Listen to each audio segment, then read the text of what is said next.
Hello everyone, welcome back to Sankala YouTube channel. Usually normal chapati ಒಳಗಡೆ ಪಲ್ಯ ಎಲ್ಲ ತಿಂದುಬಿಟ್ಟು ಬೇಜಾರಾದಾಗ ಈ ಥರ ಉತ್ತರ ಕರ್ನಾಟಕ ಸ್ಟೈಲಲ್ಲಿ ಸ್ಪೆಷಲ್ ಆಗಿರುವಂತಹ ಪುಟಾಣಿ ಚಟ್ನಿ ಅಥವಾ ಹುರಿಗಡಲೆ ಅಂತ ಹೇಳ್ತಿದ್ರೆ ಅದರದ್ದು ಚಟ್ನಿ ಯಾವ ಥರ ಪುರಿ ಒಳಗಡೆ ಮಾಡೋದಂತ ಹೇಳಿಬಿಟ್ಟು ನಾನು ಈ ರೆಸಿಪಿನ ತೋರಿಸ್ತಾ ಇದ್ದೀನಿ. ಸೊ ಬನ್ನಿ ನೋಡೋಣ ಯಾವ ಥರ ಮಾಡೋದಂತ ಹೇಳಿಬಿಟ್ಟು. ಸೊ ನಾನಿಲ್ಲಿ ಒಂದು ಬೌಲ್ ಆಗೋಷ್ಟು ಪುಟಾಣಿ ಪುಡಿ ತೊಗೊಂಡಿದ್ದೀನಿ ಮಿಕ್ಸಿಗೆ ಹಾಕ್ಕೊಂಡ್ಬಿಟ್ಟು. ಅದಾದಮೇಲೆ ಹೆಚ್ಚಿಟ್ಕೊಂಡಿರೋಂಥ ಈರುಳ್ಳಿ, ಮೆಣಸಿನ್ಕಾಯಿ, ಕೊತ್ತಂಬರಿ ಮತ್ತು ಕರಿಬೇವು. ಸೊ ಇಷ್ಟು ಇಂಗ್ರೀಡಿಯೆಂಟ್ಸ್ ಯೂಸ್ ಮಾಡ್ಕೊಂಡ್ಬಿಟ್ಟು ನಾನು ಪುಟಾಣಿ ಚಟ್ನಿನ ಮಾಡ್ತಾ ಇರೋದು. ಸೊ ಮೊದಲನೇದಾಗಿ ಇಲ್ಲಿ ನಾನು ಸ್ಟವ್ ಆನ್ ಮಾಡಿಬಿಟ್ಟು ಒಂದು ಕಡಾಯಿನ ಇಟ್ಕೊಂಡಿದ್ದೀನಿ. ಆ ಕಡಾಯಿ ಬಿಸಿ ಆದ ನಂತರ ಅದಕ್ಕೆ ಒಂದು ಸ್ವಲ್ಪ ಎಣ್ಣೆನ ಹಾಕ್ಕೊಳ್ಳೋಣ.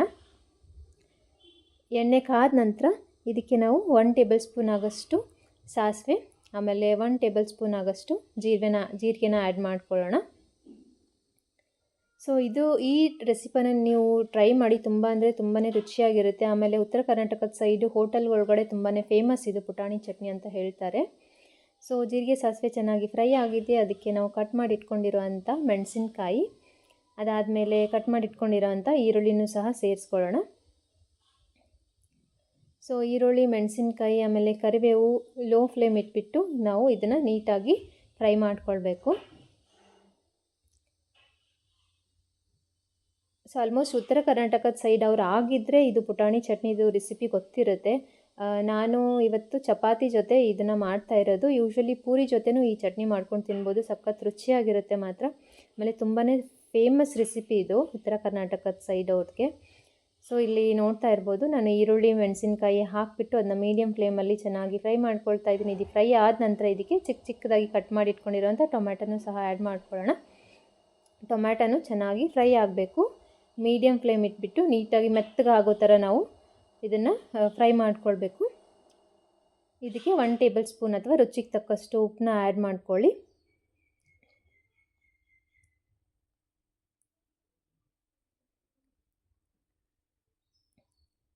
ಉಪ್ಪು ಹಾಕಿದ ನಂತರ ಇದಕ್ಕೆ 1 ಟೇಬಲ್ ಸ್ಪೂನ್ ಆಗೋಷ್ಟು ಅರಿಶಿಣದ ಪುಡಿ,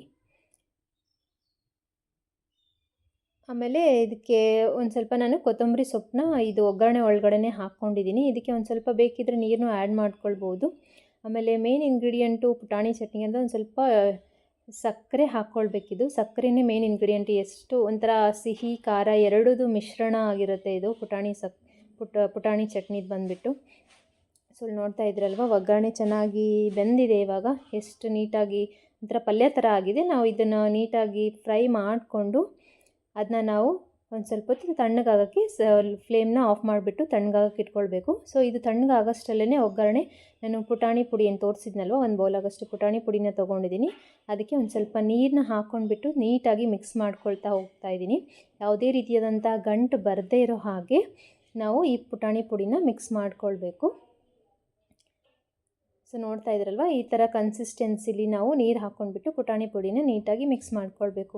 ಈ ಮಿಕ್ಸ್ ಮಾಡ್ಕೊಂಡು ಇದು ಪುಟಾಣಿ ಪುಡಿದ ನೀರೇನಿರುತ್ತಲ್ವ ಅದನ್ನು ನಾವು ಒಗ್ಗರಣೆ ರೆಡಿ ಮಾಡಿ ಇಟ್ಕೊಂಡಿರ್ತೀವಲ್ವ ಮುಂಚೆನೇ, ಅದು ತಣ್ಣಗಾದ ನಂತರ ಇದನ್ನ ಹಾಕ್ಕೊಳ್ಬೇಕು.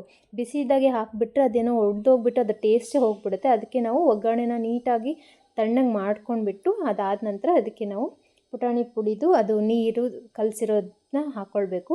ಆಮೇಲೆ ನಿಮಗೆ ಕನ್ಸಿಸ್ಟೆನ್ಸಿ ಮೇಲೆ ಇದಕ್ಕೆ ನೀರನ್ನ ಆ್ಯಡ್ ಮಾಡ್ಕೊಳ್ಳಿ. ಸೊ ಇದು ಹಾಕಿದ ನಂತರ ಇದಕ್ಕೆ ಒಂದು ಸ್ವಲ್ಪ ಸಕ್ಕರೆ ಹಾಕ್ಕೊಂಡ್ಬಿಟ್ಟು ಚಪಾತಿ ಜೊತೆ ಸರ್ವ್ ಮಾಡಿದ್ರೆ ಸಖತ್ ಟೇಸ್ಟಿಯಾಗಿರುತ್ತೆ. ನೀವು ಇದನ್ನು ಒಂದು ಟೈಮ್ ಟ್ರೈ ಮಾಡಿ, ಮನೆ ಒಳಗಡೆ ಯಾವ ಥರ ಬಂತು ಅಂತ ಹೇಳಿಬಿಟ್ಟು ಕಮೆಂಟ್ ಮಾಡಿ ಅಂತ ಹೇಳ್ತಾ, thank you for watching this video.